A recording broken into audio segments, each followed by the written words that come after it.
안녕하세요. 부엘 엘리베이터를 타고 싶은 부엘입니다.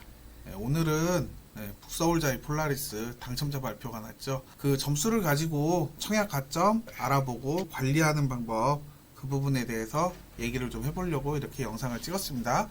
우선 구독, 좋아요, 알림 설정 부탁드리겠습니다. 지금도 정말 엄청납니다. 청약 가점. 그래서 내 점수에 맞게 어느 정도 되는지 한번 확인하시고 그 점수 만들려면 어떻게 해야 되는지 관리하는지 점수에 대해서 좀 알아보고 얘기하도록 하겠습니다. 자, 먼저 오늘 발표된 북서울자이 폴라리스예요. 누군가는 이 당첨의 기쁨을 누리고 좋아하시겠지만 누군가는 쓴 웃음을 짓고 또 눈물을 흘리면서 뒤로 돌아가셔야 되는 분들이 있으실 거예요. 자, 보시다시피 공급 세대수는 4집, 접수건 수는 200명. 자, 순위의 경쟁률은 이렇게 됐지만 즉 4명을 제외한 나머지 196명은 돌아서서 다른 데를 또 알아보셔야 돼요. 주택형 38형 같은 경우엔 거의 원룸이나 다름없죠. 1.5룸이나 정말 작은데도 불구하고 이렇게 많이 들어오셨어요. 자, 그리고 42형 같은 경우에는 역시 5집 모집하는데 357명 이렇게 접수를 하셨고, 51형 같은 경우에는 4명 4집 모집하는데 419명. 자, 51형 B타입 같은 경우에 3집인데 217명. 59 A타입 같은 경우에 이제 누가 봐도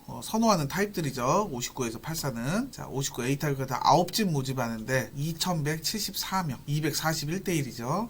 가히 경쟁률 어마어마합니다. 자, 그리고 59 B타입은 한 집 모집하는데 199명. 자, 59 C타입 2집 모집하는데 332명. 59 D타입 2집 모집하는데 267명. A타입 48집 모집하는데 1052명. 즉, 경쟁률만 따지면 이렇게 쭉 보면 되려 경쟁률이 이 84A가 21.92대 1로 되려 조금 좀 낮은 편이에요. 84B 타입도 87집이나 모집하다 보니까 18대 1.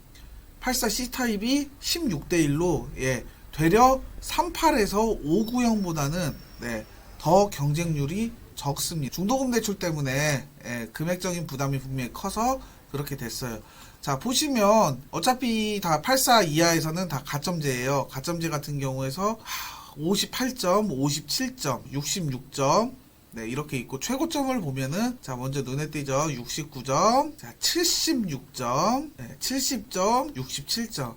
참 어려운 얘기인 것 같아요. 솔직히 이 76점 통장 같은 경우에는 이 북서울자이 폴라리스보다 훨씬 더 좋은 입지에 좋은 것을 해도 충분히 당첨될 수 있을 만한 통장 이에요. 이 76점짜리는. 왜 그러냐면 일반적인 4인 기준에서 만들 수 있는 점수가 69점이 최고고, 청약 가점 이제 만점이 84점인데 우선은 70점만 넘어도 확률이 갑자기 확 올라가요. 그리고 그 다음 확률이 높은 게 74점인데 74점도 넘어갔다 그러면 역시 또 당첨 확률이 더 올라가고, 76점 같은 경우에는 거의 무적의 통장이라고 보셔도 과언이 아니죠. 그럼에도 불구하고 여기서 썼다.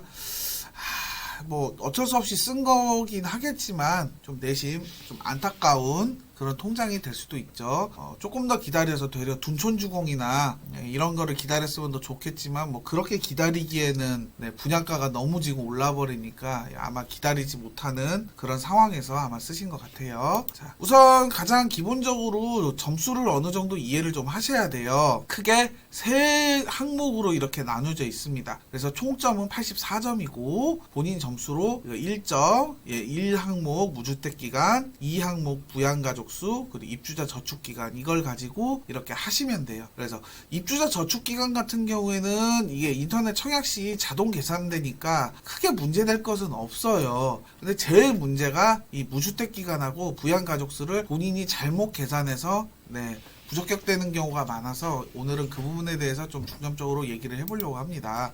우선 청약 가점을 이해하려면 총점은 184점이고 무주택 기간에 따라서 1년에 2점씩 추가가 돼요. 최대 32점까지 올라가고, 그리고 통장 기간에 따라서 1년에 1점이 추가가 돼요. 최대 17점. 그리고 부양가족 수에 따라서 한 명당 5점이 추가가 돼요. 최대 35점. 배점 자체는 부양가족 수가 배점이 정말 높습니다. 그렇기 때문에 이 부분 생각을 하시고, 자, 무주택 기간에 따라서 1년에 2점씩이 추가가 돼요. 최대 32점으로.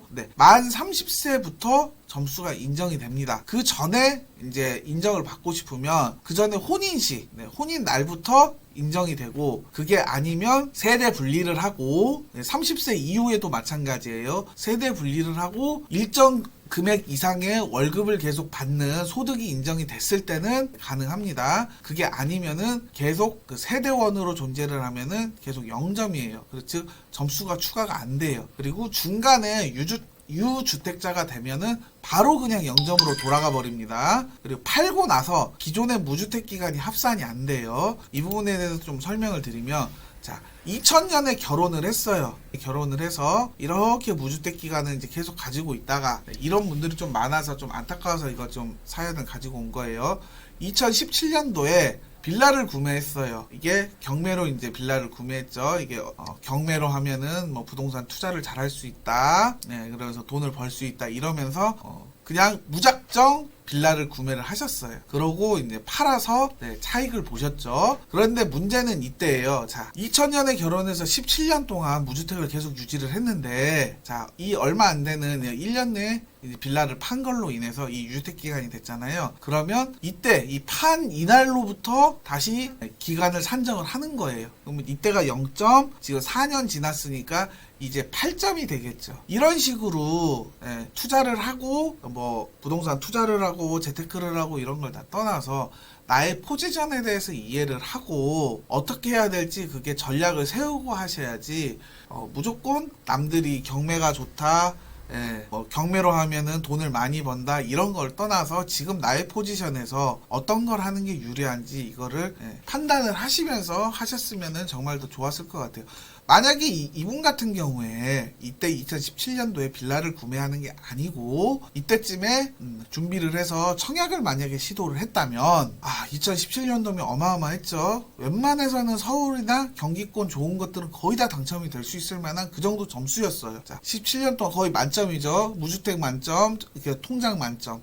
그 상황에서 가족에 대한 부양가족 수 했으면은 웬만해서 60점 중후반 정도가 됐기 때문에 거의 그 당시에는 무적의 통장이었어요. 그때는 청약이 그렇게 열기가 있지 않았으니까 2017년도 정도까지는. 근데 지금 와서 이걸 판매하고 하려고 하니 안 돼요. 점수 자체가 너무 떨어지다 보니까 지금은 답이 없는 거죠. 그런 것처럼 청약을 하건 뭐 어떤 다른 투자를 하건 간에 나의 포지션에 맞게 그런 건 어느 정도 생각을 하시면서 진행을 하셨으면 좋겠어요. 그리고 이것도 마찬가지로 결혼이 아니고 세대 분리로 해도 마찬가지라고 생각을 하시면 돼요. 내가 아버지 밑에 같이 살고 있다, 부모님하고 같이. 근데 부모님이 그 집이 작으시다 그러면은 본인이 나이가 있고 이렇게 해도 세대가 분리가 안 되면은 점수를 이렇게 가점을 쌓을 수가 없어요. 여러분이 세대주가 되셔야지 그 점수를 쌓을 수가 있는 조건이 되세요. 그렇게 따지면 어떻게 되냐? 세대 분리를 하셔야 되는데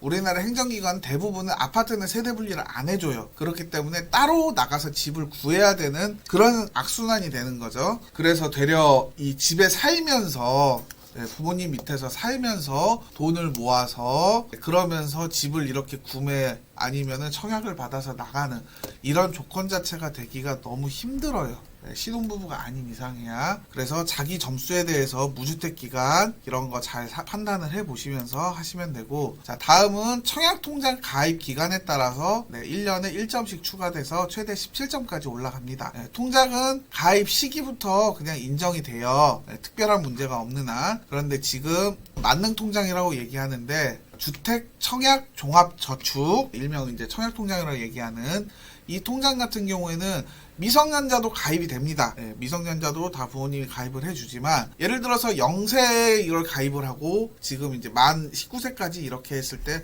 그러면은 그 통장 내역 그 기간 그럼 19년을 인정을 받겠구나 하지만 현실적으로는 그렇지가 않아요. 만약에 그러면은 부모가 이렇게 물려주는 통장이 훨씬 더 좋기 때문에 새로 시작하는 사람들에게만 너무 불합리할 수 있잖아요. 그래서 나라에서는 최대 2년만 인정을 해줘요. 그 금액과 기간을. 자, 그렇다고 보면 언제 하는 게 제일 좋으냐? 만 17세에 통장을 만들면 이 2년 최대로 다 인정을 받을 수 있고 금액도 다 인정을 받을 수 있어요. 그래서 기왕이면 만 17세에 통장을 만들어주고 이렇게 어느 정도 쌓아놓은 다음에 분가를 하거나 자식이 이제 직장을 다녀서 어느 정도 그 월급을 벌면 이렇게 주면서 계속 관리를 해라 라고 얘기를 해주시는 게 제일 좋죠. 그리고 금액은 매월 10만원씩 넣는 걸 추천드려요. 왜 그러냐면 공공분양이라는 거는 결국에는 금액이 많아야지 인정이 되는데 매월 인정 금액이 10만원 이상을 넣어도 인정을 안 해줘요. 그렇기 때문에 매월 10만원씩 넣는 거를 추천은 드리고 세액공제나 다른 것까지 다 생각을 하셔서 나는 여윳돈이 많고 세액공제까지 다 받고 싶다 그러면은 20만원까지 추천을 드리지만 굳이 그렇게까지 안 하셔도 상관없고 기왕이면은 10만원씩이라도 꾸준히 넣는 거를 추천드립니다. 그리고 살림이 많이 어렵거나 금액이 좀 힘들다 이렇게 다니는 데가 그래서 나는 국민임대를 좀 들어가고 싶다라고 하시는 분들이 만약에 있으시면 2만원씩 넣어도 무방합니다. 국민임대 청약 같은 경우에는 통장 가입 기간하고 이 지역에 사는 이게 있어야지 가능하기 때문에 통장 자체가 없으면은 그거를 할 수가 없어요. 그래서 저 같은 경우에도 예전에 국민임대 살았어서 그건 알지만 정말 살기 어려울 때는 이 2만원 통장에 2만원 넣기도 솔직히 부담되고 내가 이런 국민임대 정보를 알았다 손 치더라도 안 되는 이유가 그때부터 통장을 준비해서 하자니 공고하고 이렇게 들어갈 수 있는 시기하고 좀 안 맞는 경우도 있어요. 그래서 만약에 자기가 힘들고 뭐 어려운 그런 게 사정이 있어서 국민임대를 이렇게 좀 생각을 한다 그러시는 분들은 지금이라도 청약통장을 만들어서 최저 금액이 2만원이거든요. 2만원이라도 넣으면서 꾸준히 최소 6개월 이상은 이렇게 유지를 하세요. 그러면은 국민임대 해당 주택에 이제 나오는 그런 임대주택 이렇게 청약이 충분히 가능하니까 그렇게 하시고 단 이후에 나는 이렇게 국민임대 들어가서 돈을 모아서 더 좋은 데로 가고 싶다라고 이렇게 큰 플랜을 짜실 거면 이후에 공공분양이나 민간분양을 계획하면은 꼭 10만원씩 넣기를 추천을 드려요. 공공분양 같은 경우에는 절대적으로 10만원을 넣으셔야 되고 민간분양 같은 경우에는 뭐 10만원 안 넣으셔도 되지만 그래도 꾸준히 모아야지 입주자 모집 공고일 당시에 금액을 한꺼번에 집어넣는 것보다는 이게 훨씬 더 안정적으로 할 수가 있거든요. 그리고 만약에 생활이 정말 힘들어서 급전이 필요하면 절대로 해지하지 마시고 통장을 담보로 대출을 받으시기를 권장해 드립니다. 어차피 그거 생활에 많이 힘들어진다고 하더라도 그렇게 큰 금액이 필요하지는 않는 경우가 대부분이에요. 기껏 해봐야 한 몇백만원, 한 1, 200에서 한 3, 400만원 정도가 필요한 경우가 대부분입니다.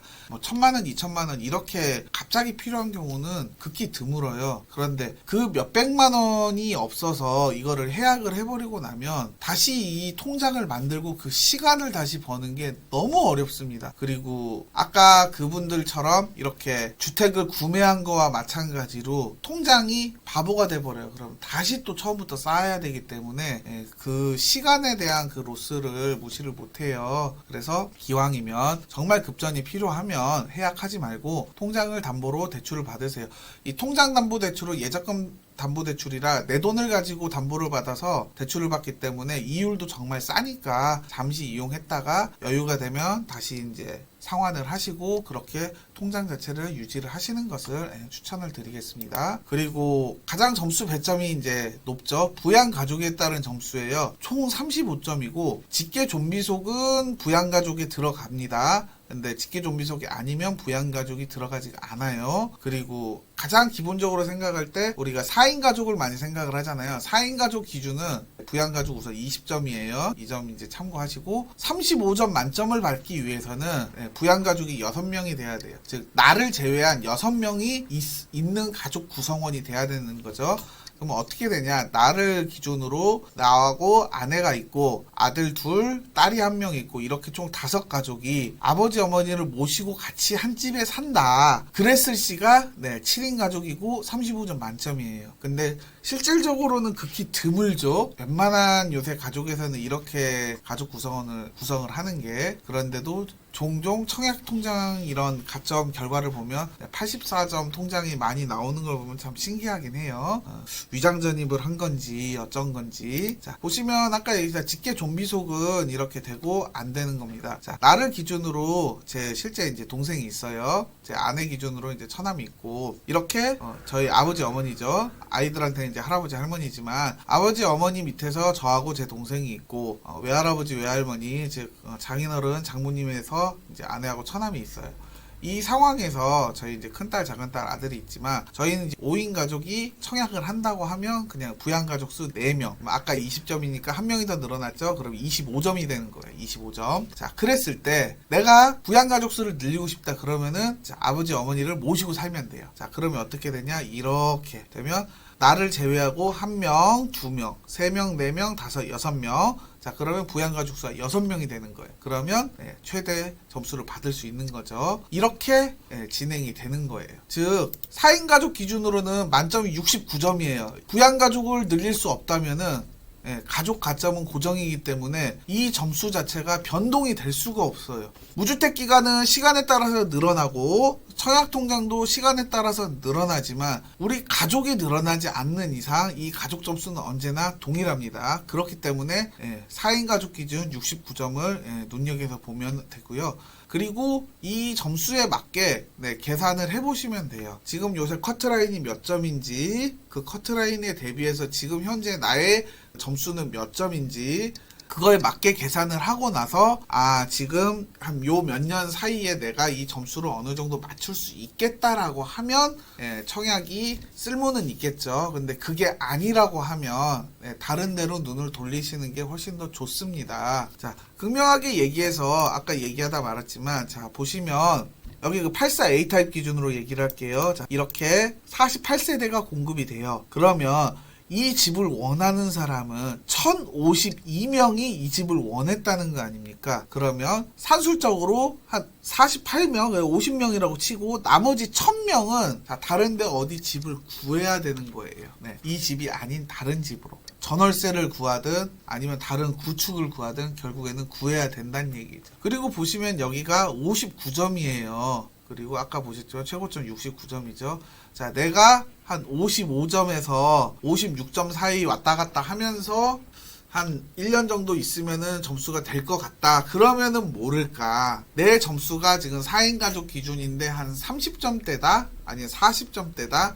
이러면은 굳이 고민하실 필요도 없는 거죠. 청약이 당첨될 확률 자체가 극히 낮은 거예요. 그러면 지역을 옮기시든 다른 지역으로 옮기시든 그게 아니시면 구축을 구매를 하시든 뭔가 다른 방법을 취해야 된다는 말씀이죠. 그렇기 때문에 나의 상황을 알고 거기에 맞게 이렇게 전달을 하시면 계획을 짜셔서 전략을 짜셔서 이렇게 나아가셔야지 무작정 청약을 할 거다. 나는 이제 청약만이 답이다 이러면서 기다리고 계시기에는 세월의 풍파가 너무 좀 힘드실 것 같아요. 어쨌든 오늘 북서울자이 폴라리스 이 점수 예전에 비해서는 많이 떨어진 거는 사실이죠. 뭐 그때는 좀 좋은 단지다 그러면 뭐 최저점이 뭐 69점다 이상이었고 그렇긴 하지만 그래도 이 점수 자체는 만들기 쉬운 점수 아니에요. 여러분들이 나의 점수 한번 계산해 보시고 이 점수를 한번 보시고 서울은 지금 어느 정도 있는지